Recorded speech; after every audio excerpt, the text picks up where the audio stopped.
Welcome to Communication U, and our guest for today's show is Mel Abraham, author of the #1 national bestseller, The Entrepreneur's Solution. Mel is a highly sought-after financial expert who currently works with many of the top thought leaders in the world, helping them turn their advice and wisdom into products and businesses. Some have called Mel the thought leader to thought leaders. Welcome to Communication U, Mel. It's great to be here, Larry. Now, you teach thought leaders how to communicate. Shouldn't a thought leader know how to communicate? They ought to, but it takes a bit to try and figure out how do you take that knowledge and that wisdom, that stuff that's going on in the brain, and communicate it in a way that people can take action. One of the challenges is that a lot of the information seems complex. So we need to simplify it in a way that someone can take one step at a time and get results. The thought leader is really about fixing or shifting the thinking so they change the behavior, which gets different results. Are some people natural communicators? Absolutely, I think they are. Born like it? Born. Yeah. Now, your background's in accounting. And I would think the opposite of communication is accounting. I figure you get within $5 of it, what the hell? Yeah, absolutely. How did you go from that to this? So it's interesting. My journey in accounting was unusual, unorthodox, if you will. Most of my work was actually doing strategic consulting and expert witness testimony. So I'm trying to communicate complex financial concepts to a jury, a judge, a board of directors in a way that moves them or persuades them. So I had to learn to tell stories around the numbers, and the numbers weren't the most important thing. It was the story. It was the ability to create a narrative that moved people. Why did you leave accounting? What I wanted to do, one of the biggest things for me was really how to have a bigger impact. How do I take the skills and help people do more with their lives, to help people create businesses and have that freedom. And so, how much of a thought leader has to do with marketing? It's interesting. I think that the biggest thing that thought leaders need to focus in on is the results. Because we can have great marketing, but if our content, if our wisdom, if our strategies aren't good, the marketing doesn't help. We need to get results, so we need to lead with results, get change for our clients, our customers. And then when we put the marketing on there, it's like a match to gasoline. Define for me, who is a thought leader? What is a thought leader? In a nutshell, it's someone that's known for what they know, their knowledge and their wisdom, and what they know makes a difference in other people's lives. Are most entrepreneurs thought leaders? Successful entrepreneurs? If they're not, they should be. They should be thinking in the context of how do I lead an industry? How do I lead a marketplace so we can stand out in today's noisy market and do it that way? Are there more entrepreneurs now than, say, 100 years ago? I think so. I think that right now we live in an unprecedented time of opportunity. The barriers to entry are lower than they've ever been, which also means that the level of competition is higher than it's ever been. So setting yourself apart becomes really, really important. Edison was an entrepreneur, wasn't he? Absolutely. Ford. Ben Franklin. Ben Franklin, yeah. Absolutely. Okay. How does a person become a thought leader? I think the first thing that we need to do, so it's interesting, is to figure out what your core genius is. And it could be from your education, it could be from your experience. Many times it's from the failures and the problems that you've gone through life, and saying, how can this, so what's the core genius first, and how can this help solve someone's problems or accelerate their path to success? Package it in a way to get it out into the world so we can get it to the people that need it. And that's really it, is figuring out, what do I know, who does it serve, and get it to them. Why do we need thought leaders? I think that, and this is the way I see society, I think that we see a lot of folks that are looking for another way. I've had conversations with entrepreneurs as I've traveled and spoke, and they'll look at things and they say, is this it? And I just think that there's more to life. I think that people are looking for a different way than the industrial way or what society says, and be able to have the freedom to do the things that they want to do. You have coined a term called thoughtrepreneur. Yeah. Explain, define. For me, the idea, there's an entrepreneur, and entrepreneurs typically look at a marketplace and they want to find a gap in the marketplace and create a solution. So they go outside in. A thoughtpreneur goes inside out. They figure out what they know, they figure out what problems it solves, and they go find the market that has those problems and start solving them. Sounds heady. Can the average person make a living as a thought leader? Absolutely. Explain. So when I first started, or if you think about when you first started, or when I first started, we didn't have the internet. We didn't have the things that we have today. When I first started, I was speaking. I was running around the country and the world speaking. I was writing, and I was networking. That was about it. And today, if you have a smartphone, you actually have a publishing platform. You have a radio station, and you have a TV station at your fingertips. And so your ability to get your message out, your ability to get your knowledge and wisdom out in the world is much easier than it ever was. And I think that a lot of folks will sit back and say, but I've got a job. How do I do that? And we do it as a side hustle. We do it to start building it. I've got a friend of mine who literally was working for a cable company and part-time started to build his thought leadership. And before he quit the cable company, here he is part-time making $500,000 as a thought leader. Then he stopped, and now he's full-time in that. What's the first thing you suggest someone do The first thing that they need who to do... wants to get started? Yeah. The first thing that they need to do is figure out what their core genius is. What's that one thing that they can be absolutely brilliant at? What's that one thing that no one else knows or no one else can do it the way they do that allows them to stand out more than anyone else in that space? You quit your job to get started as a thought leader. Would you suggest that path? You don't suggest to people just quit cold. No. You did. I did. I was first a little risky. It was risky. I was young. I didn't have responsibilities. I was working for a major consulting firm. I one day realized that I wasn't living my life, and I quit on the spot. Okay? There's a difference between being reckless and committed. That was reckless, and I wouldn't suggest it to anyone. But there's a way to do it that makes sense. And if you're sitting in a job and say, I want to get out, we just got to come up with a plan. You don't quit because it is reckless and it's risky. Are more women doing this? Yes.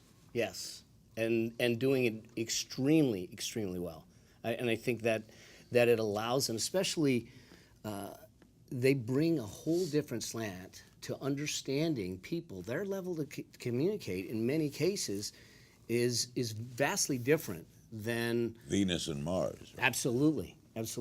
They get. So what do they have that the male gender doesn't? I think that they have less of an ego involved with the things they do, and I think they have more empathy to understand people, to be able to communicate at the place that the people they're working with are at. So there are a lot of women entrepreneurs now. Absolutely there is. That's why we have things like the National Association of Women Business Owners, NABO. I didn't know about that. Yeah. Women who own businesses. Absolutely. National organization. You've said that transformation is the key thought for leadership and influence. Explain. In today's world, I remember growing up when we were trying to research papers and all of that, the idea of information, that was valuable, the holder of the information. I remember when we first got the Encyclopedia Britannica. Remember that? Oh my gosh, we had all this information. Today, it's not the case. Today, there's 40,000 searches on Google each and every second. So we've got this onslaught of information, this overwhelm of information. What thought leaders do is they stand between the 40,000 searches a second and their audience, and they interpret it. What we need to do is not give them information, but how to use the information to change their lives. And so that's when we talk about transformation. How do you just take all the information that's out there, distill it down to something that is usable and actionable and allows them to do something different and have something different in their lives? Is all this for the better? Is there a downside to all this? That's an interesting question. I get there's always a downside. I think that when you turn around and look at it, because it can be, you learn to influence, you learn to communicate. What's the intent behind it?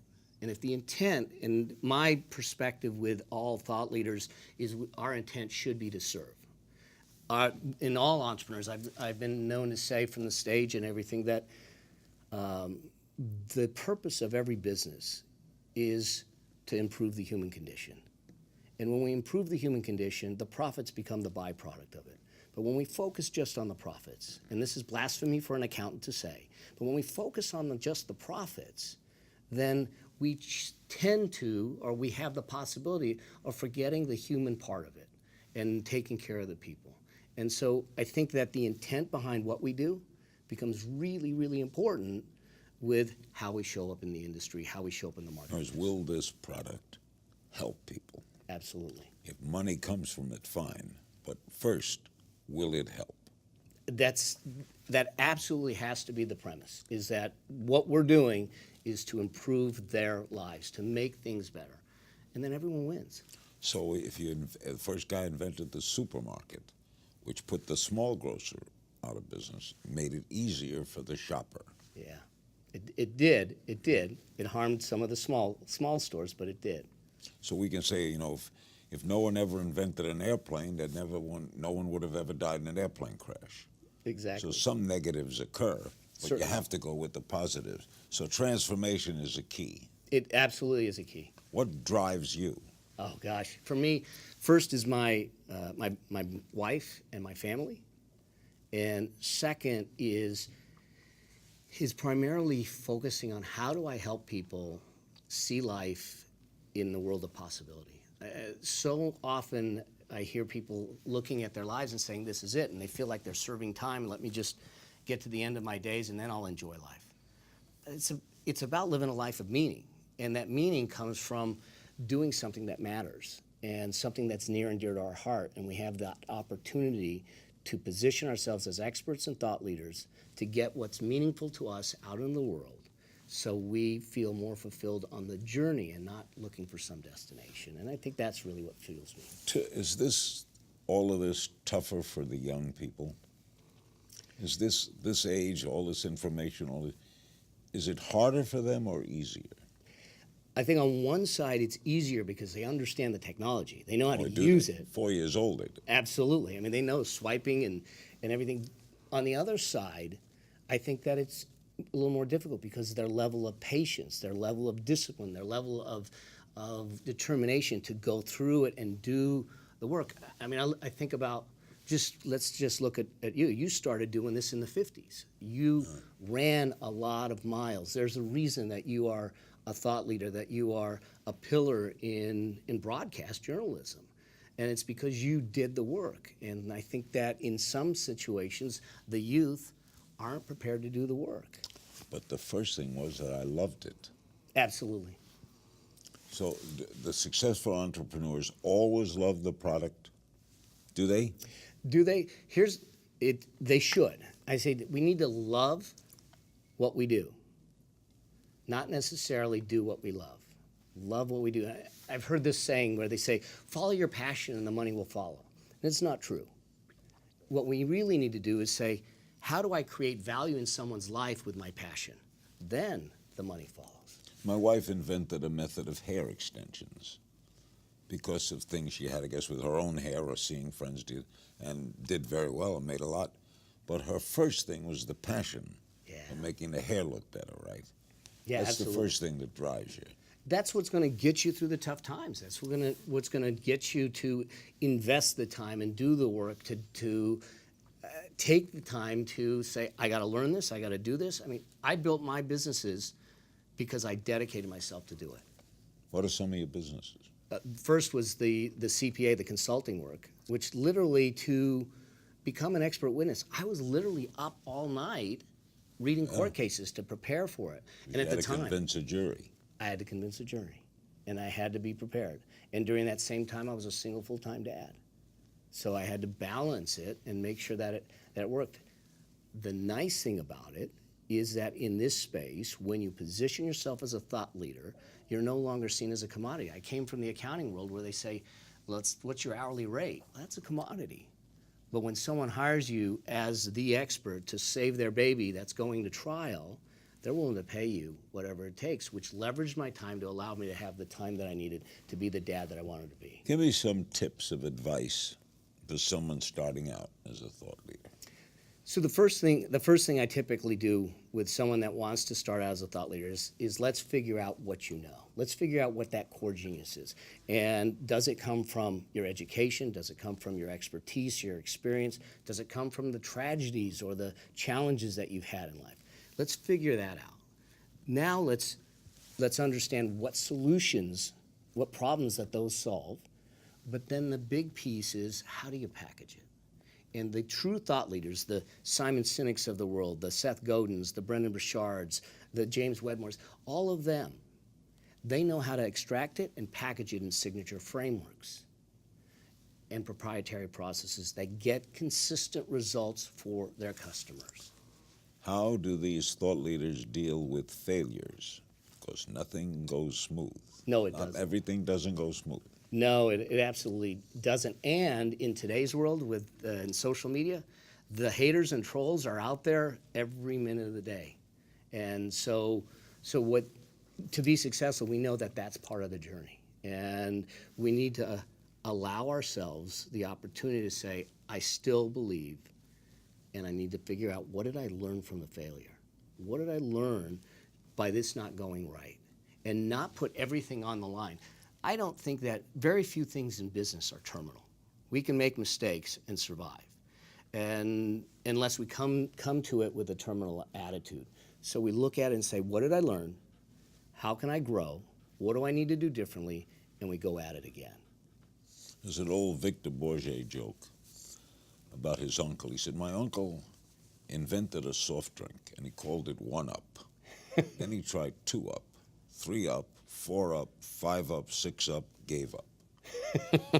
One step away.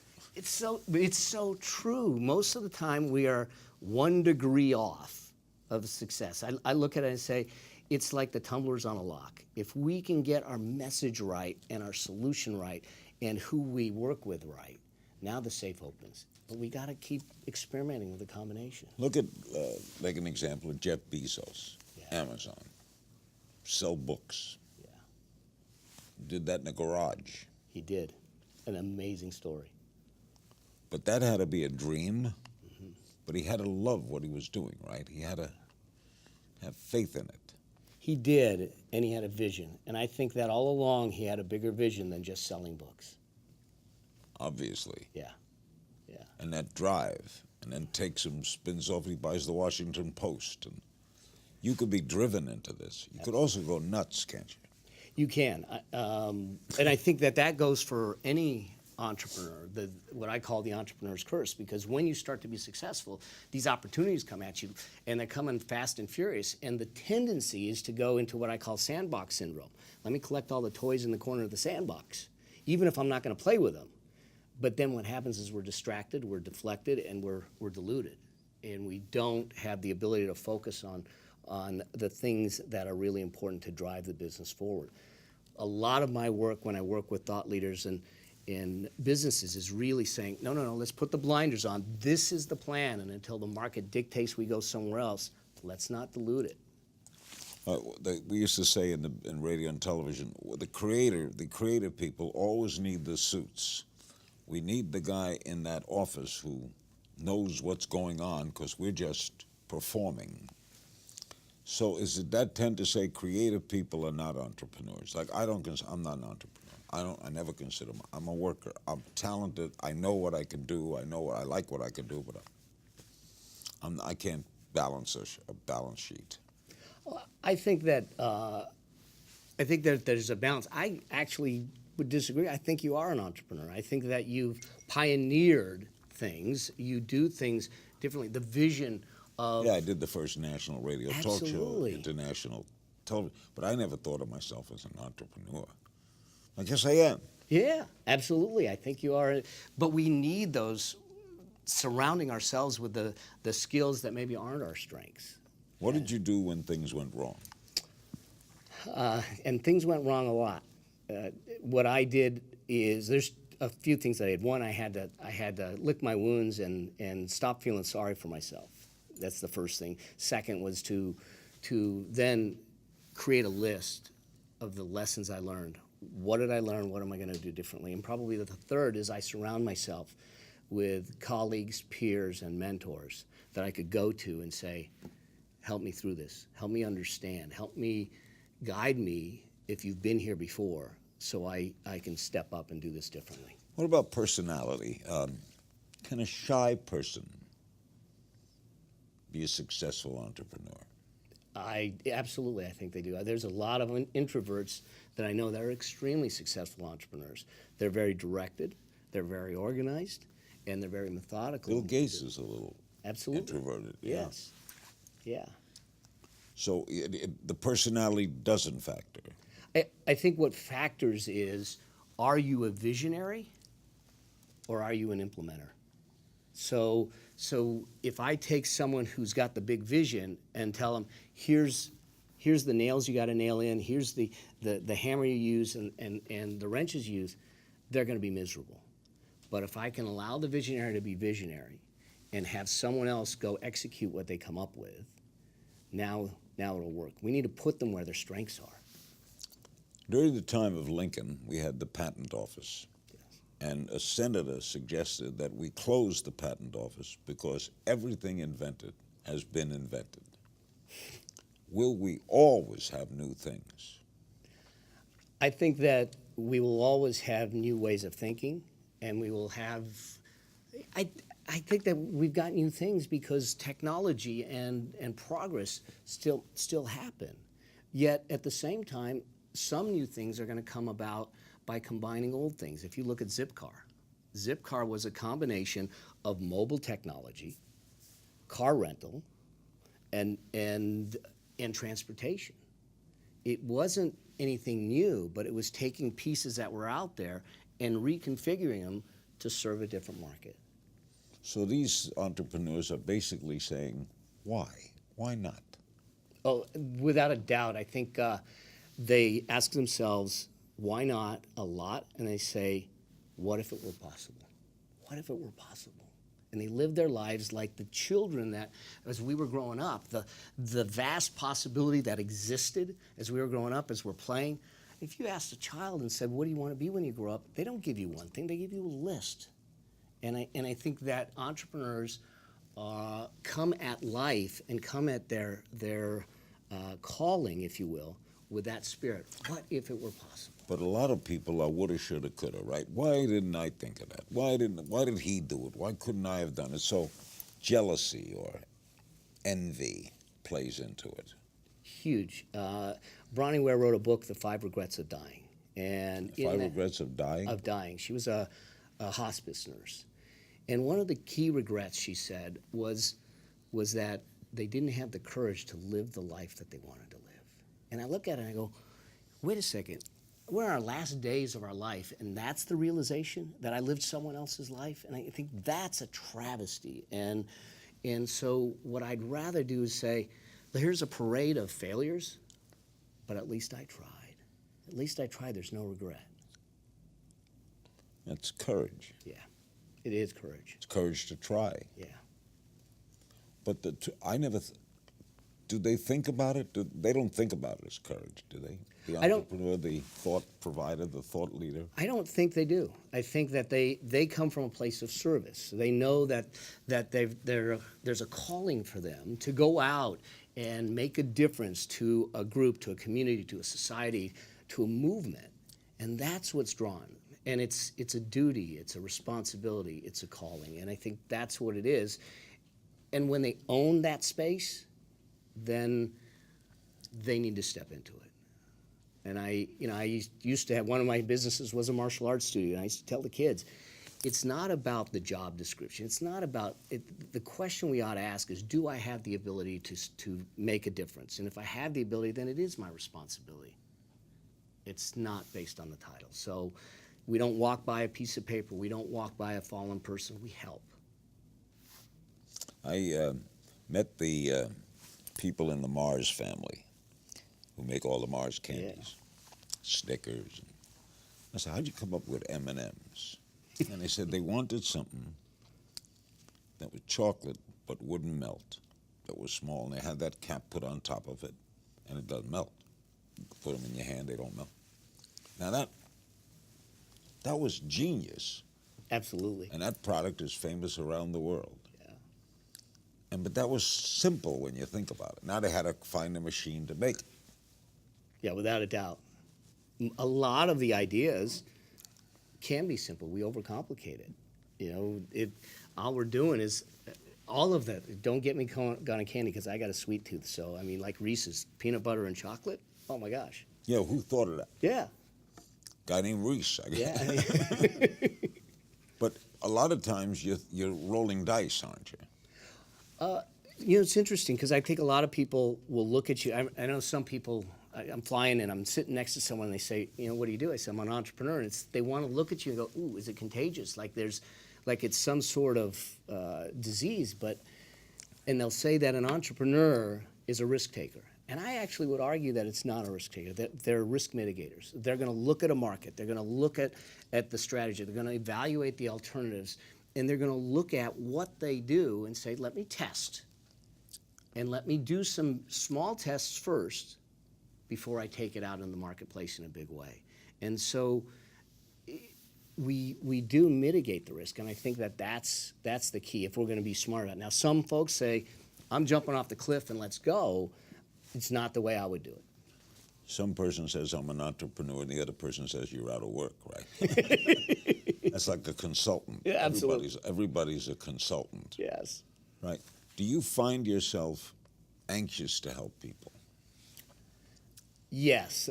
It's funny because I find myself frustrated when I see the solution and they're not ready to take it on. And yet Yourself or in other people? In other people when they don't take the steps. Says, there's the solution. Just go do it. Just go do it. We'll make it happen. But they're challenged. They don't have the courage. They're concerned about what people will think. They're living in society's world. The limitations that are put on them. So what I've learned early on is that we can't really motivate people. They've got to have that burning desire on the inside. And if we give them the tools, if they have the desire, and we give them the tools and the direction, they'll take the action. Woody Allen said 90% of success is showing up. Isn't that the truth? Yeah. Why is people so afraid to get off the porch? I think that I was never afraid of. I was not either. I started my entrepreneurial journey at 11 years old and just went out and did it and said, what the heck? What's the worst that could happen? But I think what happens is that they attach their identity to the success or the failure of what they do. And they feel like they have this one shot. And if it doesn't happen, if it doesn't work, then I'm done. I've made so many mistakes in my career, and I've survived, and I've thrived, and I've gone back and forth. And I would not give any of them up because it's what's making me today. And what led you to write about it? So in 2010, I was riding a bike down a hill, had a bad bike accident. I was wearing regular shoes because I was riding to the gym. Shoelace got caught, flipped the bike, came down on my head. And I ended up unconscious. I ended up in a situation where I couldn't speak very well. I was stuttering, and I had no feeling on the right side. I was a single full-time dad. And my son at that time was 18. And I realized that financially he was taken care of.